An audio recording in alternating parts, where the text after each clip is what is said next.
Did the lost city of Atlantis ever exist? And if so, was it ever considered real?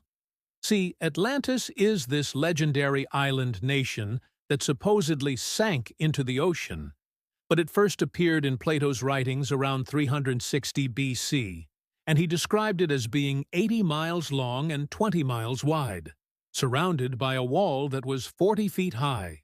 And he said that all of the people living there were white, blonde, and very handsome. So we know that Plato was writing about an actual place, because obviously he wasn't making this up. But he also wrote about an island that had perfect weather, an abundance of gold and other precious metals, and a society that was free from war and corruption.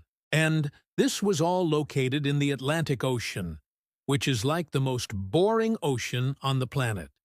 So no, I don't think Atlantis was ever considered real because, if it was, then someone would have noticed that it's not actually in the Atlantic Ocean.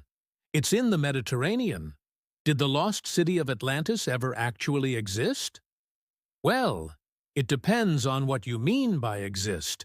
You see, Atlantis was mentioned by Plato in his book The Republic about 327 BC, and in it he described Atlantis as a real place. He said that it was an island bigger than Libya and Egypt, located in the Atlantic Ocean, and according to him, it sank beneath the waves 9,000 years before his time. But Plato also said that Atlantis was an allegory, a fictional story that he made up to illustrate his philosophical points. So, which is it? Did Atlantis exist or not? Well, for centuries, people debated whether Atlantis was real or not. But today, most historians agree that there is no evidence that Atlantis ever existed. They believe that Plato created the story of Atlantis as a way to teach people about the dangers of greed and corruption. So, did the lost city of Atlantis ever exist? Not in the way that Plato described it, that's for sure.